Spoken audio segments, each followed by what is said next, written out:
एक बार की बात है, जंगल में एक सियार रहता था। एक दिन वो शिकार के लिए जंगल में एक पुराने पेड़ के नीचे खड़ा था। तभी अचानक से तेज आंधी आने लगी, जिससे सियार डर गया। ओह, इस आंधी को भी अभी ही आना था। अब क्या करूं? कहां छुपूं? आसपास कुछ दिखाई भी नहीं दे रहा। इससे पहले सियार कुछ समझ पाता, वहां जोर की आंधी आई और पूरा पेड़ हवा के तेज झोंके से सियार के ऊपर ही गिर पड़ा, जिससे सियार बुरी तरह घायल हो गया। हाय, इस पेड़ को भी मेरे ही ऊपर गिरना था। अब मैं क्या करूं? घायल सियार किसी तरह वहां से चलते हुए अपनी गुफा में पहुंचा और आराम करने लगा। आखिर उसे चोट जो लगी थी, पर कुछ समय बाद उसे जोरों से भूख लगने लगी। बहुत तेज भूख लगी है। मुझे शिकार करने के लिए गुफा से निकलना ही होगा, वरना यहाँ पड़े पड़े भूख से ही मर जाऊंगा। सियार भूख बर्दाश्त नहीं कर पाया और किसी तरह घायल अवस्था में ही शिकार की तलाश में अपने गुफा से बाहर आया, जहां कुछ दूर जंगल में चलते ही उसे एक खरगोश दिखा। वाह, अगर ये खरगोश मेरे हाथ लग जाए तो मेरी भूख मिट जाएगी। सियार खरगोश को पकड़ने के लिए उसके पीछे भागा, पर वह इतना घायल था कि खरगोश को पकड़ना उसके बस की बात नहीं थी। इसलिए खरगोश उसके हाथ से निकल गया। कैसी हालत हो गई है मेरी, एक खरगोश भी नहीं पकड़ सकता। शिकार की तलाश में चलते चलते वो पास के गांव तक पहुंच गया। लगता है आज खाने को कुछ नहीं मिलेगा। इस गांव में देखता हूँ, शायद कोई मुर्गा या बकरा हाथ लग जाए। तभी कुछ लोगों ने सियार को वहां देख लिया और जोर जोर से चिल्लाने लगे। सियार, गांव में सियार आ गया, पकड़ो उसे, मारो। गांव वाले सियार को मारने के लिए हाथ में डंडे और कुल्हाड़ी लेकर उसके पीछे पड़ गए। ये देखकर सियार अपनी जान बचाने के लिए भागने लगा और भागते भागते एक धोबी के घर के सामने पहुंच गया। सियार अब थक चुका था और उसमें और भागने की हिम्मत नहीं थी, पर गांव वाले उसके पीछे अभी भी पड़े थे। ये गांव वाले तो मेरा पीछा ही नहीं छोड़ रहे। अगर जल्दी कुछ नहीं किया तो ये गांव वाले मुझे छोड़ेंगे नहीं। सियार छिपने के लिए जगह ढूंढने लगा। तभी सियार की नजर एक घर के बाहर रखे एक ड्रम में पड़ी। हाँ, ये जगह सही रहेगी। इस ड्रम के अंदर छुप जाता हूँ। जब गांव वाले चले जाएंगे तभी बाहर निकल जाऊंगा। सियार बिना कुछ सोचे अपनी जान बचाने के लिए ड्रम में कूद गया। धोबी ने उस ड्रम में कपड़ों के लिए नीला रंग घोल के रखा था। सियार किसी तरह अपने सांस रोककर रंग में डूबा रहा। इसमें तो पानी भरा है, आसमान से कूदे और पानी में गिरे। खैर, बस थोड़ी देर की बात है। गांव वालों ने सियार को बहुत खोजा, पर वो उन्हें नहीं मिला। लगता है सियार भाग गया, चलो वापस अपने घर चलते हैं। जब सियार को पूरी तरह से यकीन हो गया कि गांव वाले वहां से चले गए हैं, तो वह ड्रम से बाहर निकला। वो पूरी तरह भीग चुका था। ओह, पानी में पूरी तरह से भीग गया हूँ। जल्दी से जंगल जाना चाहिए, इससे पहले कि कोई और मुसीबत आ जाए। सियार जैसे ही जंगल की ओर गया, उसने देखा कि सारे जानवर उसे देखकर डर रहे हैं और उसे देखकर भाग भी रहे हैं। भागो, जंगल में कोई अलग जानवर आ गया है। ये तो बहुत ही खतरनाक लगता है, भागो। सबको डरते देखकर पहले तो सियार को कुछ समझ में नहीं आया, और जब वो थका हुआ सियार पानी पीने के लिए जंगल के नदी के किनारे गया, तब उसने पानी में अपनी परछाई देखी। वो पूरी तरह से नीला हो गया था। तब उसे बात समझ में आई और चतुर और चालाक सियार के मन में एक बात आई।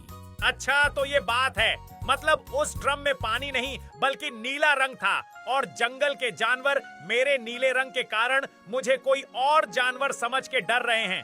जंगल में राज करने का ऐसा मौका दोबारा नहीं मिलेगा। हा हा हा। सियार अपनी योजना अनुसार जानवरों के पास जाकर उन्हें रोकने लगा। सुनो मेरे जानवर भाइयों, मुझसे डरने की कोई जरूरत नहीं है। भागो मत, मेरी बात सुनो, मैं तुम्हें कोई नुकसान नहीं पहुंचाऊंगा। सियार उनके पास गया और उन्हें एक मनगढ़ंत कहानी सुनाई। भाइयों, मैं समझ सकता हूँ कि तुम लोग मेरा नीला रंग देखकर मुझसे डर रहे हो। मैं ये भी जानता हूँ कि इस रंग का जानवर इस जंगल तो क्या, पूरी धरती में नहीं पाया जाता। सही कहा, तुम कहाँ से आए हो? मैं स्वर्ग से आया हूँ। मुझे भगवान ने यहाँ भेजा है एक संदेश देकर। तुम जल्दी से सब जानवरों को बुला लाओ तो मैं भगवान का संदेश सुनाऊं। ये सुन खरगोश को सियार पर यकीन आ गया और वो जाकर जंगल के दूसरे सभी जानवरों को बुलाकर ले आया। सियार जंगल में बने एक ऊंचे पत्थर में खड़ा हो गया और अपनी बात कहने लगा। आप सबका स्वागत है। मुझे भगवान ने खुद इस जंगल में भेजा है क्योंकि तुम लोगों का कोई रक्षक नहीं है और आज से मेरा काम तुम्हारी रक्षा करना है। भगवान ने मुझे इस जंगल का राजा बनाकर भेजा है और आज से तुम लोग मेरी प्रजा होगे। मेरे रहते तुम लोगों को कभी किसी से डर नहीं होगा। हे भगवान के दूत, हम सबको तुम्हारी बात पर यकीन है। आज से तुम ही हमारे राजा होगे। हे महाराज, आप बताइए हमारे लिए क्या आज्ञा है? तुम्हें अपने महाराज की खूब सेवा और आदर करना चाहिए। इस बात का हमेशा ध्यान रखना होगा कि मुझे किसी भी तरह की कोई तकलीफ नहीं हो, क्योंकि मैं कोई साधारण जानवर नहीं हूँ। इसलिए मेरे खाने पीने में कोई कमी नहीं होनी चाहिए। महाराज, ऐसा ही होगा। आपकी सेवा करके हमारा जीवन धन्य हो जाएगा।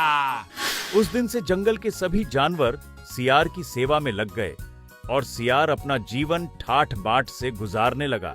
सियार मजे में था, पर एक बात का डर उसे रहता था कि कहीं जंगल का कोई दूसरा सियार उसे पहचान न ले और उसकी पोल न खोल दे।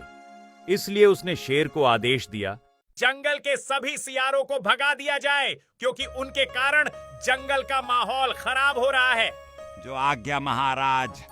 शेर जब सियारों को भगाने गया तो सियारों के सरदार ने उससे विनती की, शेर भाई, हमें मत भगाओ। हम चुपचाप अपनी गुफा में रहेंगे, किसी को तंग नहीं करेंगे। आखिर ये जंगल हमारा भी घर है, हमारे छोटे छोटे बच्चे हैं। सियार की बात सुन शेर को दया आ गई और उसने उन्हें इस शर्त पर छोड़ दिया कि वो चुपचाप जंगल में रहेंगे।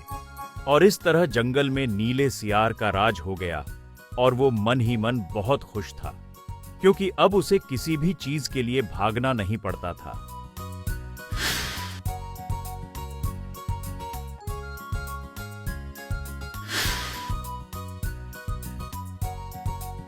वाह, जिंदगी हो तो ऐसी। सियार की जिंदगी भी कोई जिंदगी है। असली मजे तो राजा बन के जीने में ही हैं। ऐसे ही कई दिन बीत गए। फिर एक रात नीला सियार खा पीकर अपने गुफा में आराम कर रहा था कि तभी उसकी नजर गुफा के बाहर उजाले में पड़ी और वो बाहर आया तो देखना कि चांदनी रात खिली थी।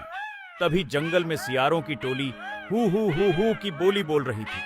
उस आवाज को सुनते ही नीला सियार अपना आपा खो बैठा और अपने आप को रोक नहीं पाया और जोर जोर से वह भी मुंह छात की ओर उठाकर और सियारों के आवाज में मिलाकर हू करने लगा।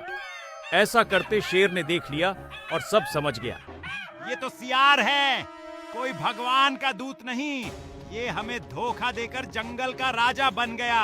मारो इसे, ये जिंदा नहीं बचना चाहिए। ये सुन नीला सियार डर गया और अपने जान बचाकर वहां से भागा। ओह, मेरी सच्चाई तो सबको पता चल गई।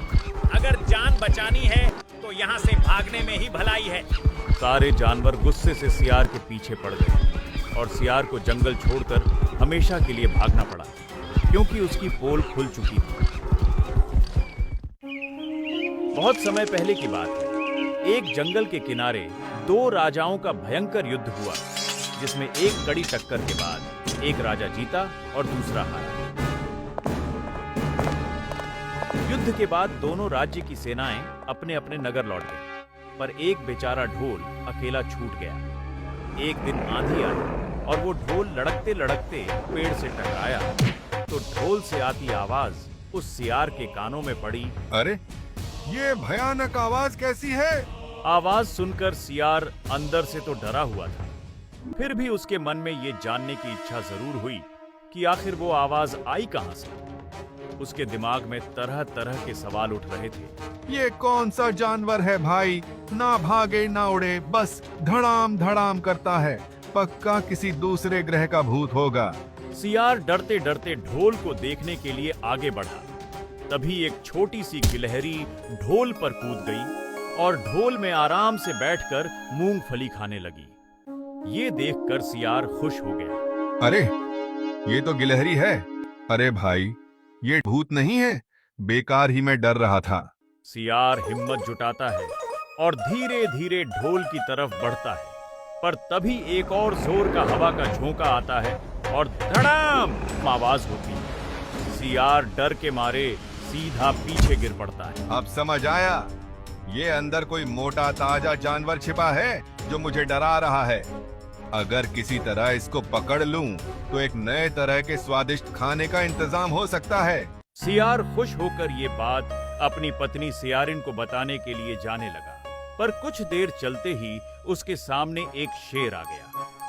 सियार शेर को देखकर डर गया। बहुत देर से कोई शिकार ढूंढ रहा था, आखिर मिल ही गया शिकार। अब भूखे पेट नहीं सोना पड़ेगा। शेर सियार को खाने ही वाला था।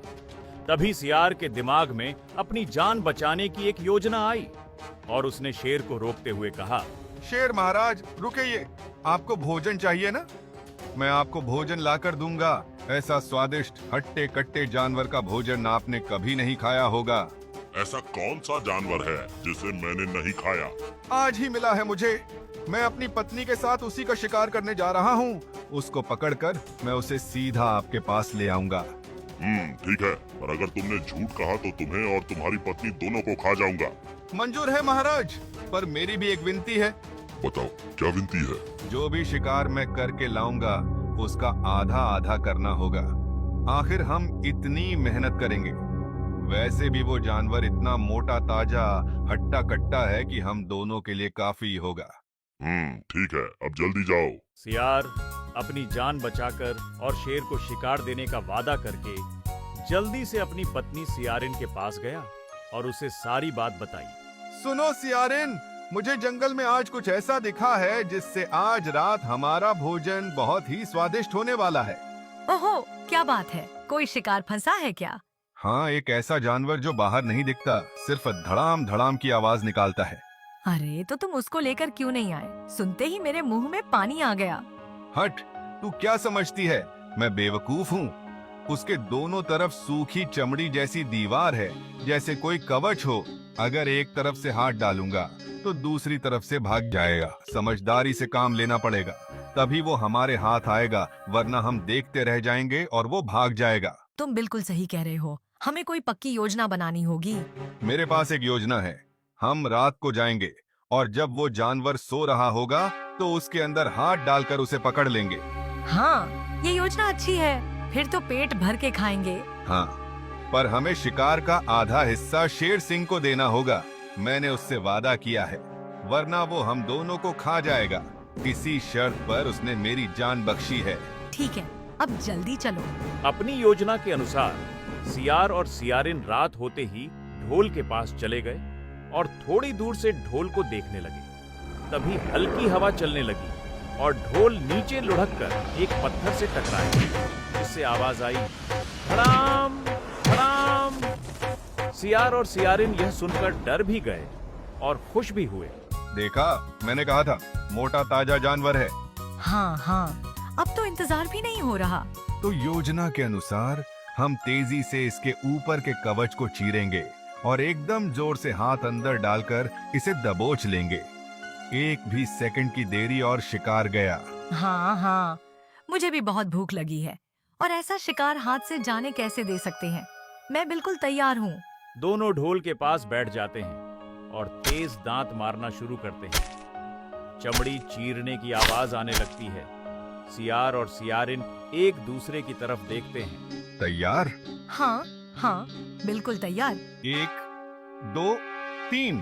दोनों जोर से हाथ ढोल के अंदर डालते हैं और अंदर की चीज को पकड़ने की कोशिश करते हैं, पर उन्हें अंदर कुछ नहीं मिलता और वे गलती से एक दूसरे के ही हाथ पकड़ लेते हैं। तभी फिर से तेज हवा आती है और ढोल नीचे लुढ़कने लगता है और ढोल के साथ साथ सियार और सियारिन भी नीचे लुढ़कने लगते हैं। बचाओ! इस जानवर ने तो हमें ही उल्टा पकड़ लिया। अब हम क्या करें? लगता है हम शिकारी नहीं, खुद शिकार बन गए। दोनों ढोल के साथ लुढ़कते हुए एक टीले से नीचे गिरते हैं और जैसे ही एक पत्थर से टकराते हैं, ढोल टूटकर बिखर जाता है। सियार देखता है कि ढोल तो अंदर से पूरी तरह खाली है। यह देखकर सियारिन गुस्से में सियार पर चिल्लाती है, ये था तुम्हारा मोटा ताजा शिकार और ये थी तुम्हारी योजना। अरे मुझे क्या पता, सुबह से इतनी जोर से धड़ाम धड़ाम कर रहा था, मुझे लगा कि कोई बड़ा जानवर ही होगा। सियार और सियारिन को समझ में आ गया कि बिना सोचे समझे किसी चीज पर अपनी धारणा नहीं बनानी चाहिए, वरना कभी कभी बड़ा धोखा हो सकता है, जैसे ढोल के कारण सियार को हुआ। सियार और सियारिन दोनों निराश होकर वापस अपने घर जाने लगे। वाह भाई वाह, क्या जबरदस्त योजना थी तुम्हारी। अब आज खाने के लिए स्वादिष्ट भोजन नहीं, बस हवा ही मिलेगी।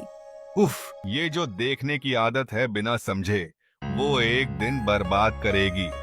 पता नहीं मैं भी कैसे उल्लू बन गया। वो सब छोड़ो और ये सोचो कि अगर शेर सिंह को पता चल गया कि हम उसके लिए कोई शिकार नहीं लाने वाले तो क्या होगा। ये तो मैं भूल ही गया था। इससे पहले कि उसे पता चले, हमें ये जंगल छोड़कर हमेशा के लिए भाग जाना चाहिए। बिना जाने समझे वादा करने के परिणाम अब दोनों बुरी तरह फंस चुके थे। इसलिए सियार और सियारिन दोनों शेर के डर से हमेशा के लिए जंगल छोड़कर चले गए, क्योंकि उनके पास इसके अलावा कोई और चारा नहीं था।